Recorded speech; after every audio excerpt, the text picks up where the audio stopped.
That evening, my mother-in-law laughed mockingly across the dinner table. Your little number-crunching job couldn't feed a mouse. The next morning, I signed the order to purchase $32 million worth of her company's shares. She thought I was just the office girl who married up. She had no idea I'd once sold an algorithm worth 8 figures, and I was about to use it to destroy her at the next shareholders' meeting. When the chairman's gavel struck to announce the voting results, security moved toward the front. I looked at my mother-in-law one last time. You asked what I do for a living today. I'm your company's largest shareholder. My name is Harper Lane, and until that night at Lake Forest Country Club, I'd managed to keep my temper in check for 3 years of marriage to Ethan Caldwell. The crystal chandeliers cast cold yellow light across the private dining room, making everyone's skin look jaundiced except for Vivian's.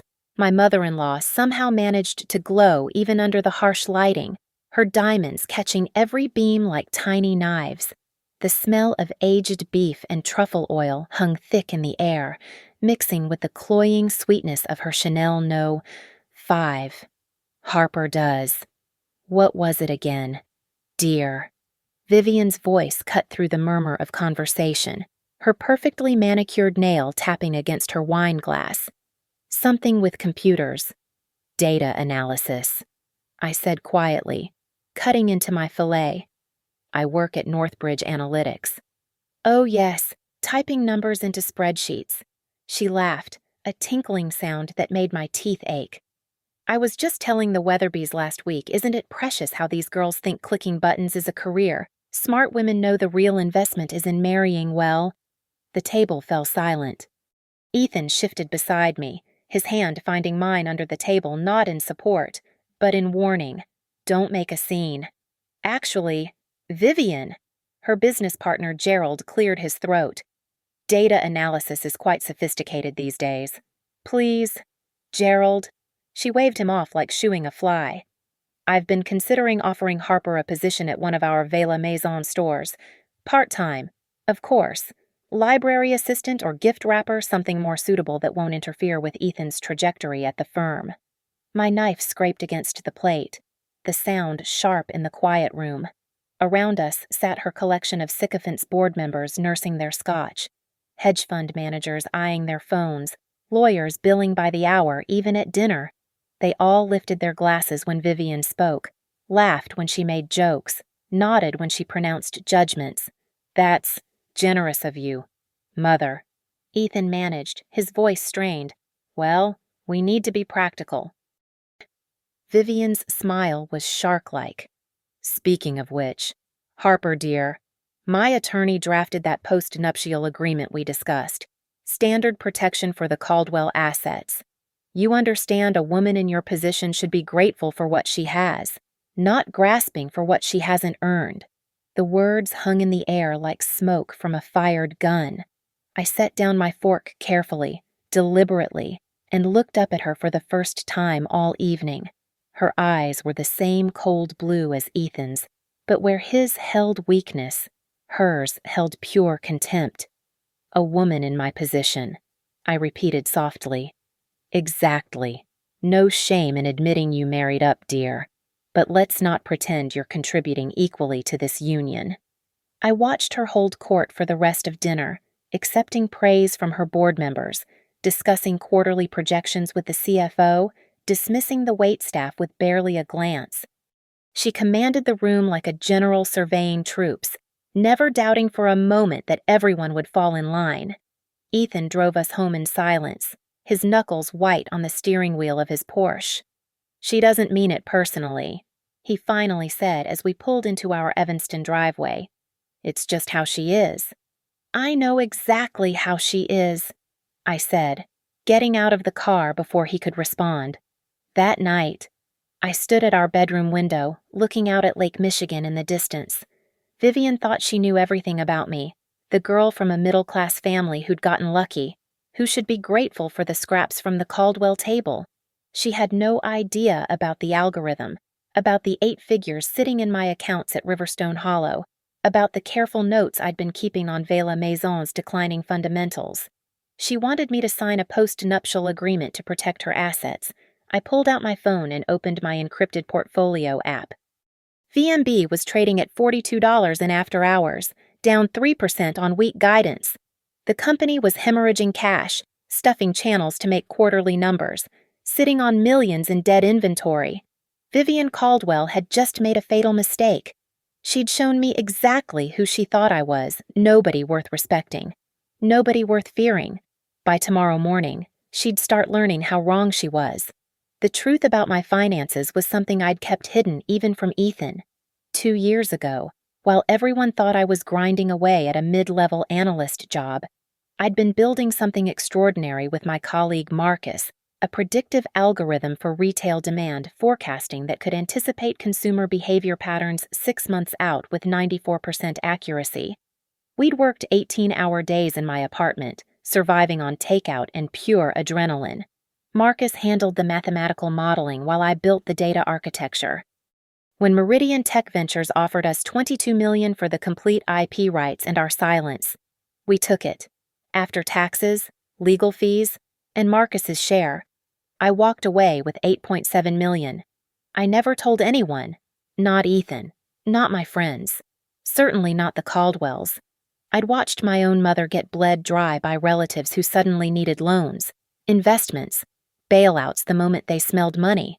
So I buried it all in Riverstone Hollow, a family office so discreet they didn't even have a website. Ava Rios, my advisor at Blue Harbor Capital, was the only person who knew the full picture. That night after Vivian's dinner, I couldn't sleep. At 3:15, I pulled up Vela Maison's SEC filings on my laptop, cross-referencing them with supplier data I could access through Northbridge's Bloomberg terminal remotely.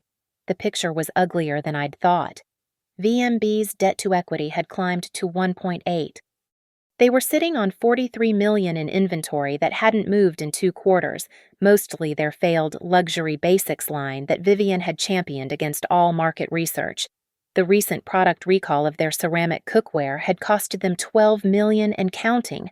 But the real smoking gun was in the channel stuffing they were forcing retailers to take inventory on consignment, booking it as revenue even though half would come back as returns. I'd been watching VMB casually for months, the way you might track a slow-motion car crash. But now I studied it with predator's eyes.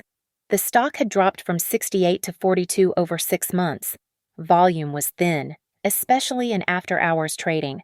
With the right timing and enough capital, someone could accumulate a significant position before anyone noticed. My phone buzzed. Ava, despite the late hour, can't sleep either, her text read. Saw you logged into the portfolio dashboard. I called her. I need to move some money around. Harper, it's 3:30 in the morning. I know. Can you meet tomorrow? There was a pause. Ava had been my advisor for 2 years, ever since the algorithm sale. She'd never heard this tone in my voice before. Federal Plaza Starbucks at 7. Make it 6:30. I spent the rest of the night building a financial model. VMB had a market cap of $340 million. To get a meaningful voting block, I'd need close to 10% $34 million worth. I had 8.7 liquid, plus another foreign bonds I could leverage. But that wouldn't be enough. The next morning, I left before Ethan woke up. Ava was already waiting at Starbucks, her signature red glasses catching the early morning light. She took one look at my face and ordered me a triple shot. Talk to me, she said once we'd found a corner table. I slid her my phone with the VMB analysis pulled up. She scrolled through, her expression growing more serious with each swipe. This is your mother-in-law's company. Yes. The one who treats you like dirt. Yes. She looked up at me over her glasses. How much do you want to hurt her? I want to take her company. Ava leaned back, studying me. You know once you file a 13D, it's public. Everyone will know. Your husband, his family, the entire Chicago business community. I'm counting on it. She pulled out her tablet, fingers flying across the screen. Blue Harbor could arrange a $20 million credit facility, secured against your bond portfolio. That gives you almost $29 million total, still short of 10%. What about an SPV structure bring in silent partners? Possible. I know 3 ESG funds that hate Vela Maison's labor practices. They might throw in $5 million just for the chaos. She was already drafting emails. Harper, are you sure about this? Once we start buying, there's no going back.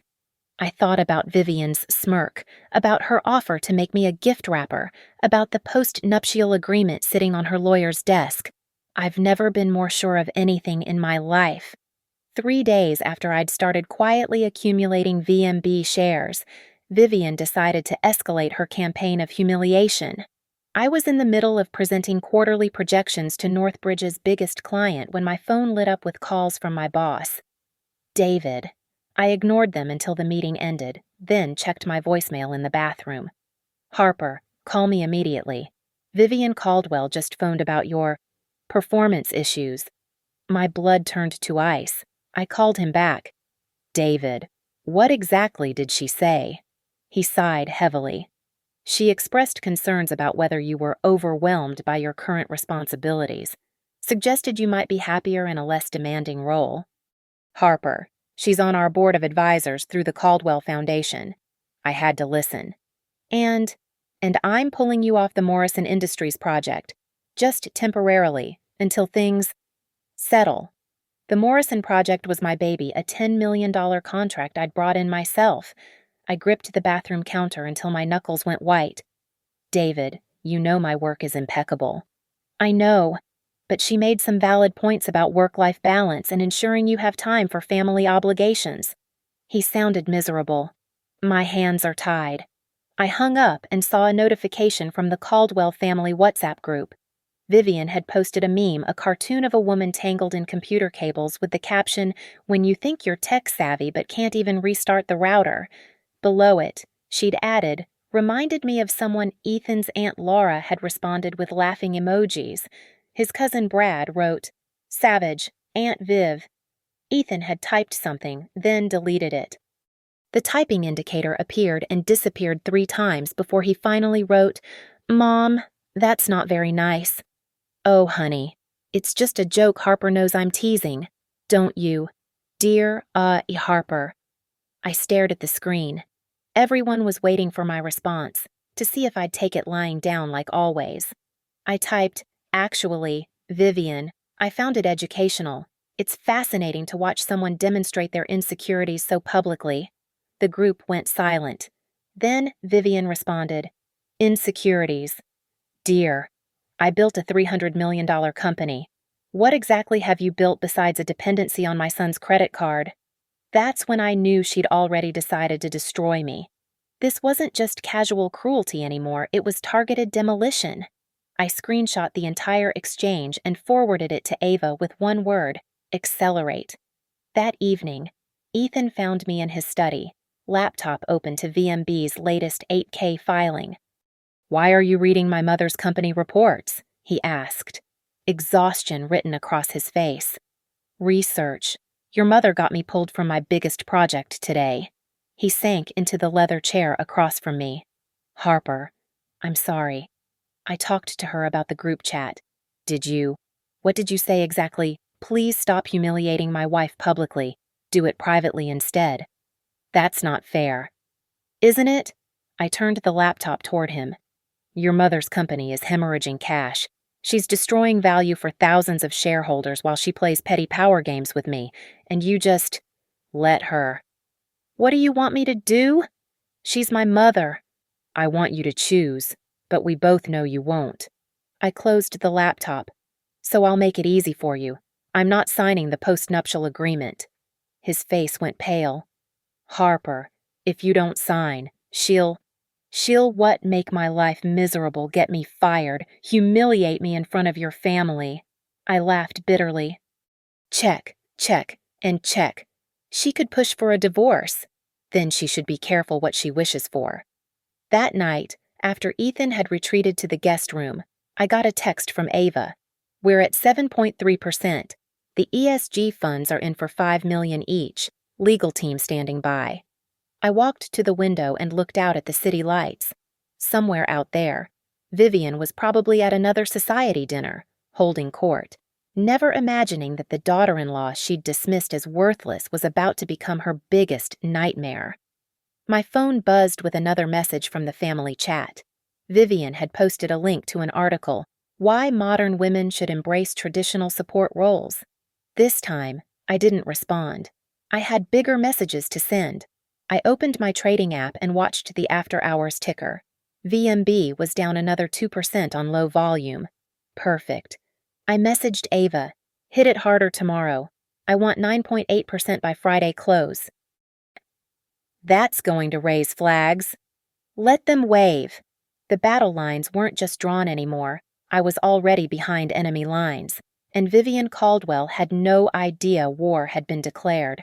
The war room was a conference suite at the Ritz-Carlton that Ava had booked under Blue Harbor Capital's name. By Thursday morning, we'd assembled our team 2 traders from Blue Harbor, a securities lawyer from Kepler and Howe, and a proxy solicitation specialist who looked like she ate corporate boards for breakfast. Slate Sparrow LLC is now operational. The lawyer, James Kepler himself, announced, sliding incorporation documents across the polished table. Delaware entity, fully compliant, with Harper as the sole managing member. The SPV structure keeps your other investors anonymous until we're ready.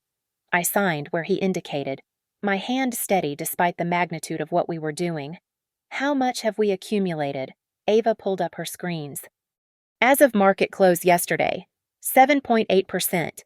We've been routing through dark pools and alternative trading systems to avoid detection. The beauty is VMB's thin volume. Nobody's paying attention to the order flow. We need to move faster, I said. I want to be at 9.8% before we file the 13D on Monday. The proxy specialist, Margaret Wu, leaned forward. That's aggressive. Once you break 5%, you technically have 10 days to file. But I want maximum impact. Monday morning, 8:59 1 minute before market open. She smiled slowly. Shock and awe. I like it. James spread out a timeline. We'll need to draft the 13D this weekend. Your stated purpose for the acquisition. Change in board composition and senior management. Full proxy fight. That's declaring war. War was declared when she called my boss. I turned to Ava.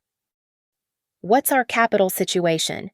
You've deployed $12 million of your own funds. Blue Harbor's credit facility gives you $20 million more.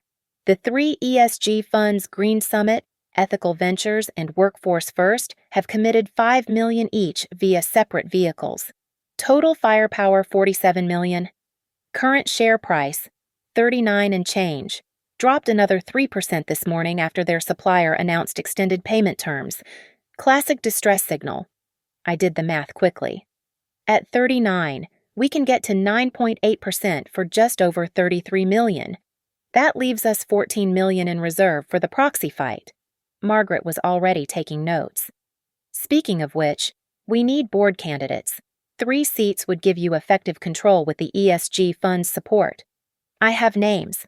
I pulled out my phone and showed her my list.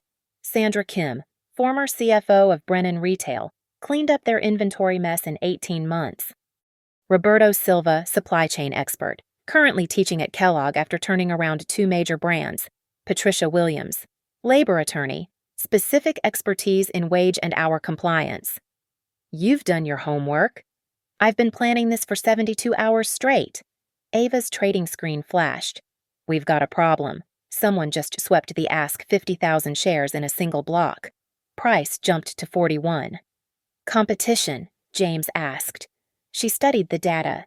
No, looks like short covering, a fund getting squeezed out, but it's going to make our accumulation more expensive. Do it anyway.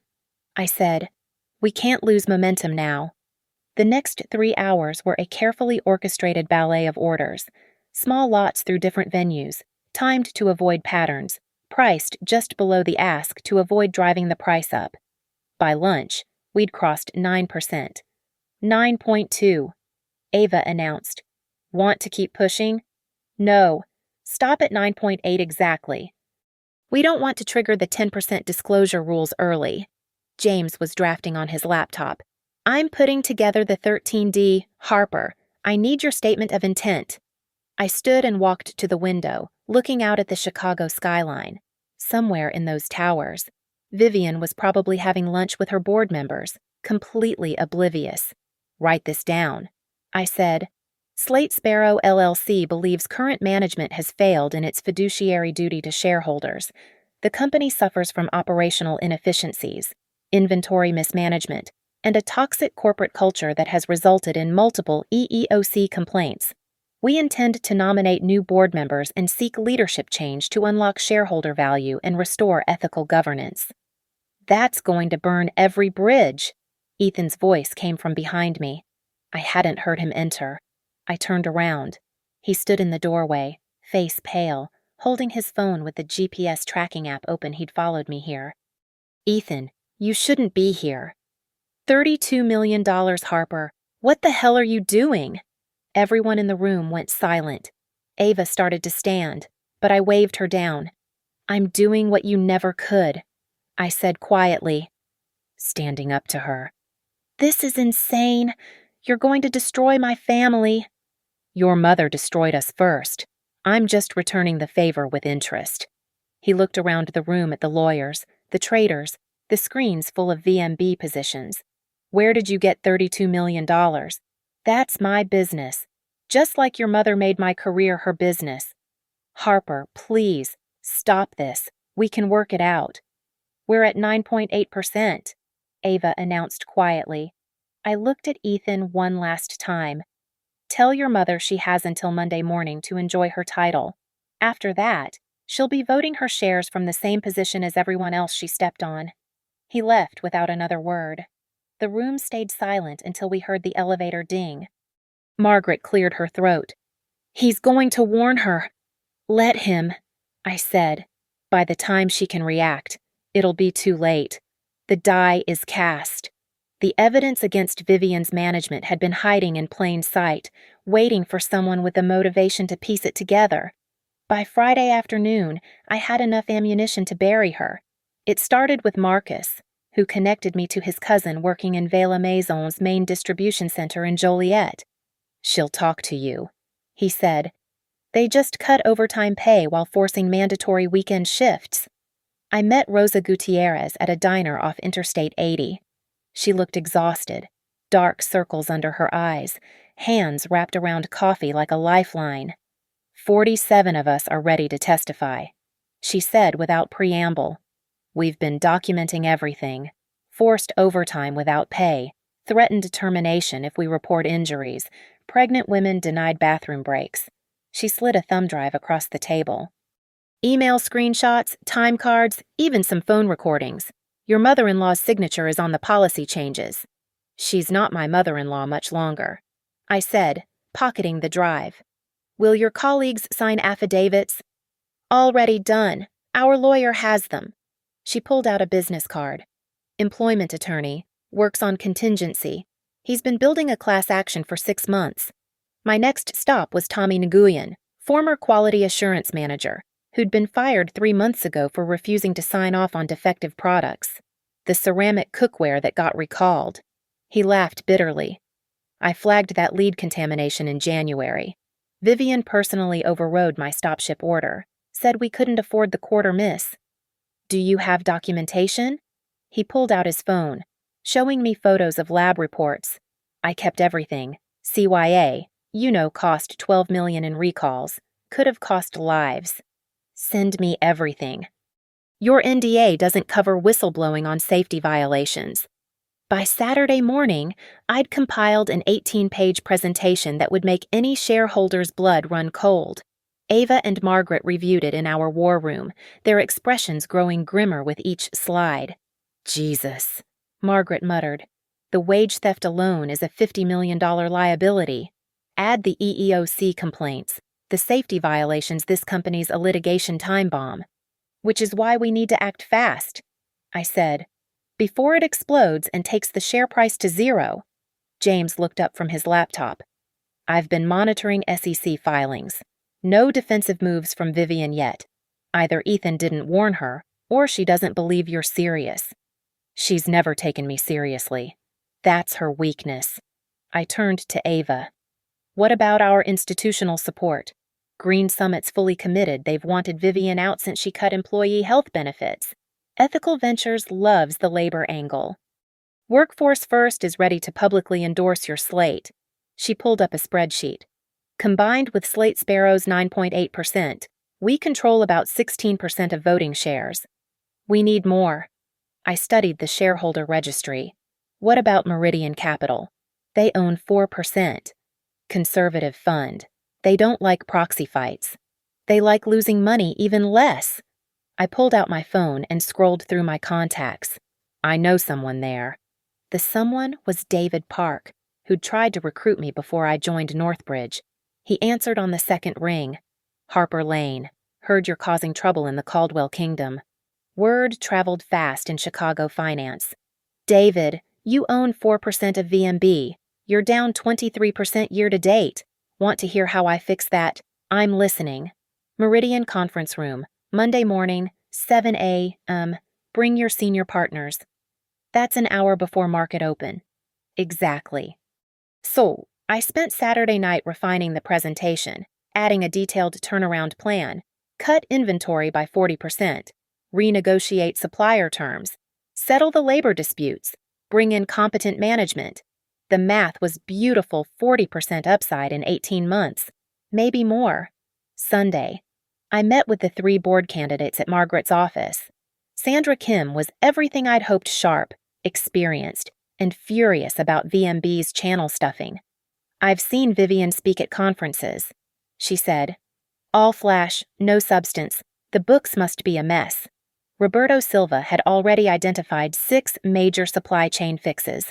Just implementing basic EOQ models would save them $8 million annually.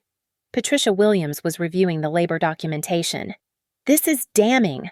The board has potential personal liability for knowingly allowing these violations. They'll flip to save themselves. That's what I'm counting on, I said. By Sunday evening, everything was in place. The 13D was loaded for submission.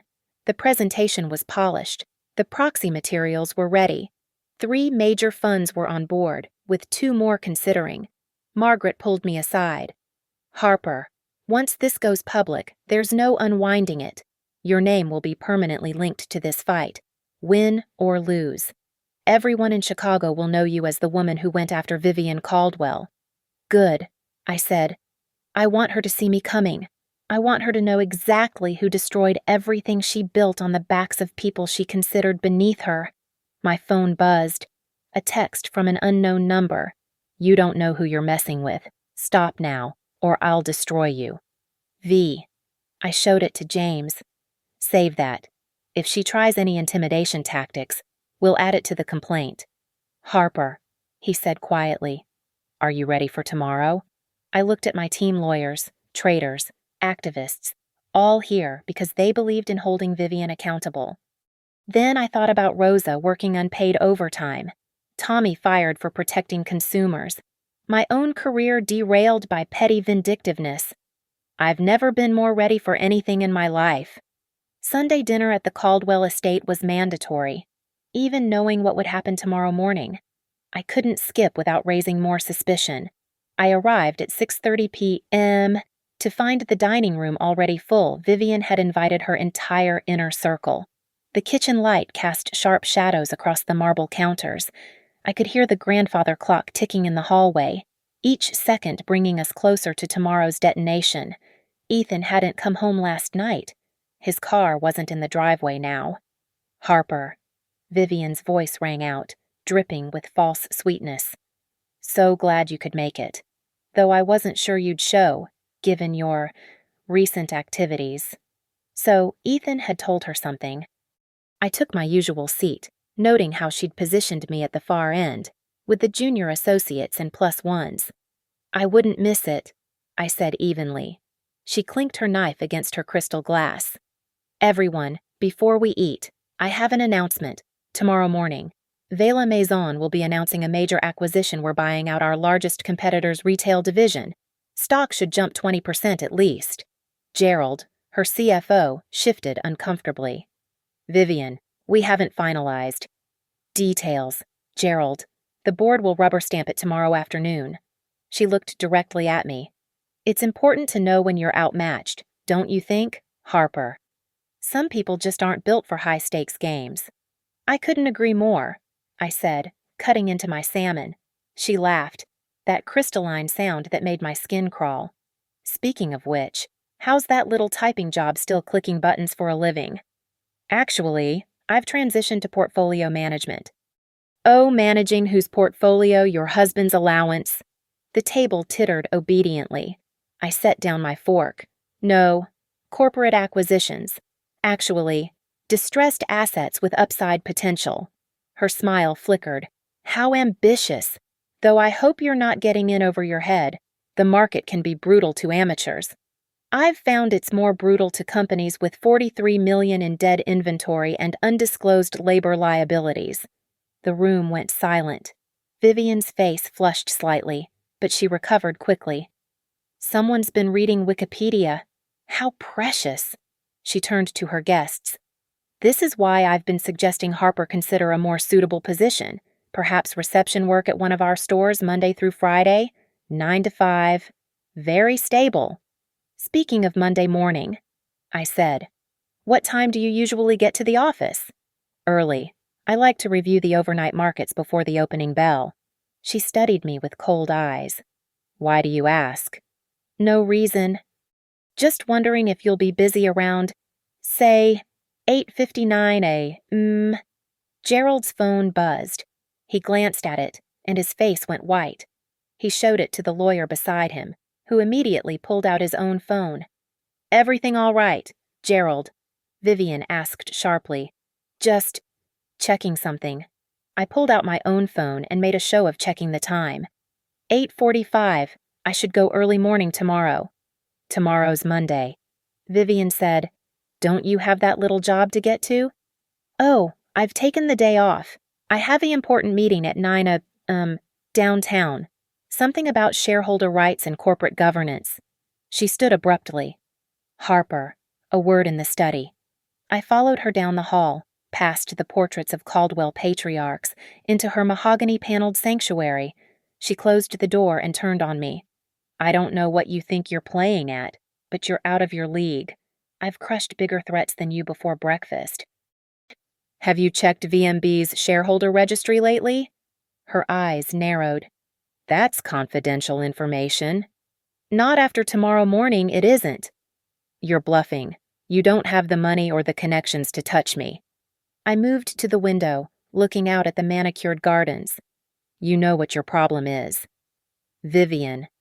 You never bothered to learn anything real about me.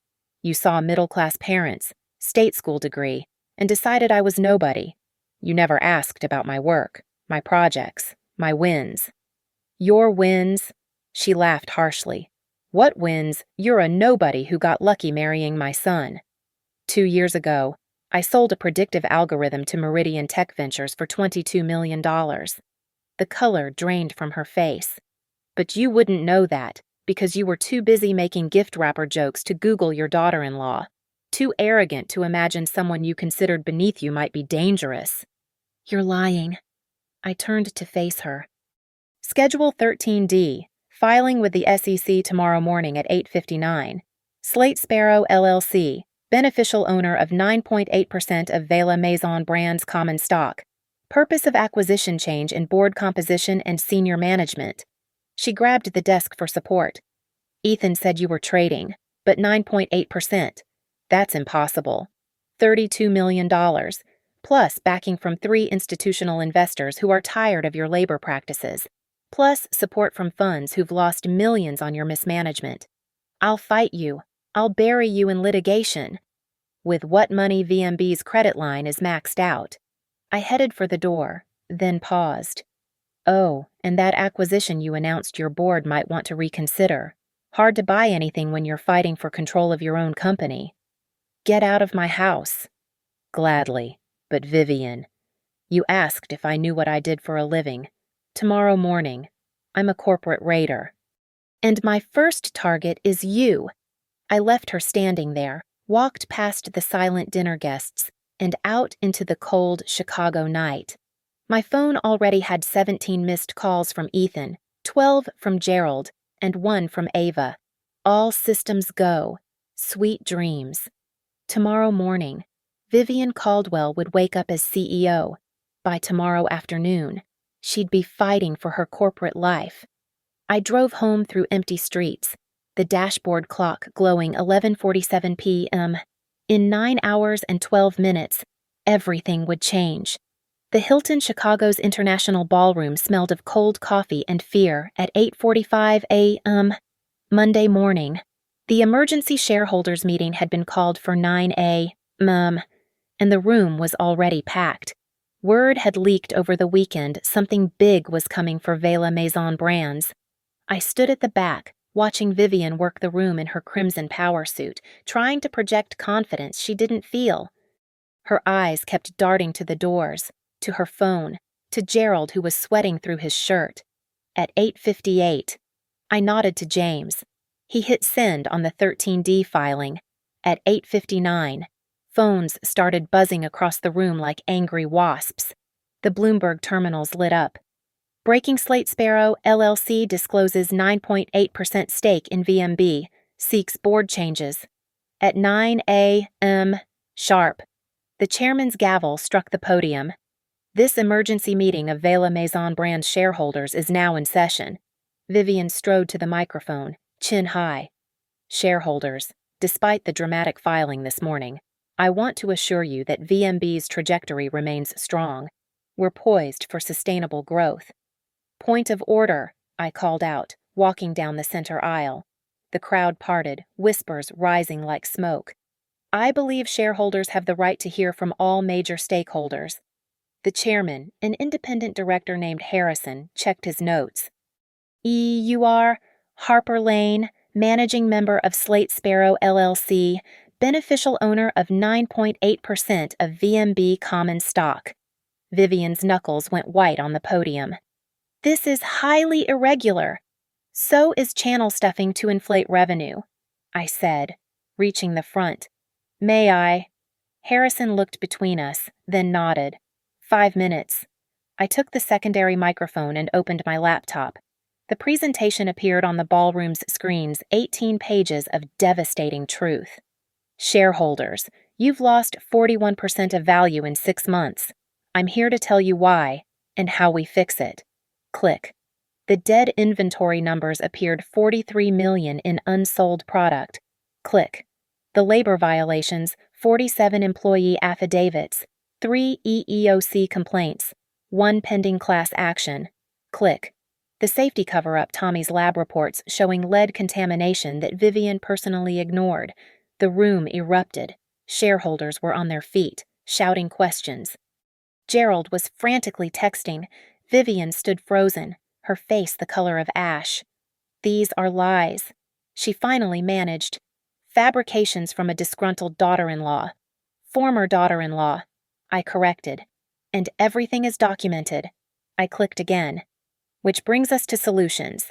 I nominate Sandra Kim, Roberto Silva, and Patricia Williams to the board, effective immediately. Sandra stood up from the third row. I accept the nomination. As former CFO of Brennan Retail, I've seen this playbook before. The cleanup will be painful but necessary. Roberto and Patricia stood as well, accepting their nominations. This is a coup, Vivian shrieked. You can't just motion to call a vote of no confidence in current CEO Vivian Caldwell. A voice called out. It was David Park from Meridian Capital, right on schedule. Meridian Capital seconds the motion with our 4% stake. Green Summit supports the motion. Another voice added, 3% stake.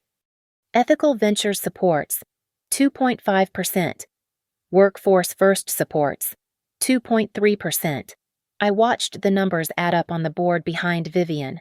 With Slate Sparrow's shares, we had 21.6% actively calling for her removal. But we needed more. Shareholders, I said, you have a choice. Continue losing money under management that puts ego over earnings, or choose new leadership committed to transparency, profitability, and ethical governance. An elderly man stood up. Steinberg Family Trust, 1.8%. We support the motion. North Shore Pension Fund, 2.1%. We support. The dominoes fell faster. Small shareholders, institutional investors, index funds bound by governance guidelines. The vote counter on the screen climbed past 30%, 35, 40. Harrison raised his gavel. We have sufficient support to call the vote. All in favor of removing Vivian Caldwell as CEO and chairman. Hands rose across the room. The electronic voting system tabulated in real time 52.3% in favor. Motion carries. Harrison announced, his gavel striking hard. Vivian Caldwell is hereby removed from her positions as CEO and chairman of Vela Maison Brands. Security guards moved toward the front standard procedure for removed executives with building access. Vivian stood there, looking smaller somehow, her crimson suit suddenly garish under the harsh ballroom lights. She turned to me, her voice barely a whisper but carrying in the sudden silence. You destroyed everything I built. No, I said, loud enough for everyone to hear. You destroyed it yourself. You confused cruelty with strength, arrogance with authority. You thought stepping on people made you tall. Turns out, it just gave them a reason to pull you down. The board will now vote on the interim CEO, Harrison announced. Nominations. David Park stood. Meridian Capital nominates Sandra Kim. Seconded, I said. The vote was unanimous among the new board composition. Sandra took the podium. Thank you for your confidence. My first act is to initiate a full forensic audit. Second, we'll settle all outstanding labor disputes. Third, immediate inventory liquidation at realistic prices. We're going to take our medicine now so we can heal faster. As security escorted Vivian toward the exit, she stopped beside me one last time. What are you going to tell Ethan? The truth. That his mother finally met someone she couldn't bulldoze. I pulled out my phone, showing her my Slate Sparrow business card. You asked what I do for a living today. I'm the woman who did what your board should have done years ago, held you accountable. The gavel struck one final time. Meeting adjourned. The meeting minutes were signed at 9:47 a.m. The corporate seal pressed into page 3 with a soft thud. Harrison's gavel struck the oak block one last time, the sound echoing through the now emptying ballroom. I collected my laptop, sliding the presentation that had just toppled an empire into my briefcase. Around me, shareholders were still buzzing, some shaking their heads in disbelief, others already calculating their gains from the promised turnaround. Sandra Kim approached me as I packed up. Harper, that was masterfully executed. We'll need your input during the transition. You have my number, I said. But my work here is done. She smiled knowingly. The classic Raider exit strike and withdraw. Something like that. Outside the Hilton, Michigan Avenue was alive with its usual Monday morning chaos. Taxis honked, tourists wandered, business people rushed past with their coffee and purpose. None of them knew that inside. A corporate dynasty had just fallen. My phone had 43 messages. I deleted Ethan's without reading. The divorce papers were already drafted. Ava had recommended an excellent attorney who specialized in high-net-worth dissolutions. Without the post-nuptial agreement Vivian had pushed for, Illinois law would be straightforward. I walked to my car, breathing in the sharp September air. The last message was from Rosa Gutierrez. Saw the news. The warehouse is celebrating. Thank you. At my apartment, I'd moved out of Ethan's house that morning before dawn. I found a package waiting. No return address. But I recognized Vivian's stationery. Inside was the unsigned post-nuptial agreement, torn in half, with a single line written in her shaking hand, "You win." No, this wasn't about winning. It was about consequences. I pulled the Slate Sparrow visitor badge from my pocket, the one they'd printed for me at the Hilton that morning. Harper Lane. Managing member. Such a simple piece of plastic, but it represented everything the algorithm I'd built, the fortune I'd hidden, the power I'd wielded when pushed too far. The badge went into my desk drawer, next to the incorporation papers. Slate Sparrow LLC had served its purpose. By market close, VMB was up 12% on news of the management change. My stake was worth almost $4 million more than I'd paid for it. The ESG funds were equally pleased. I opened my laptop and typed one final email to Ava. Begin liquidation of VMB position over the next quarter. Slow and steady. Return all capital to Riverstone accounts. Her response was immediate. Already have buyers lined up? What's next? I looked out at Lake Michigan, its surface calm despite the wind. What was next? Maybe nothing. Maybe everything.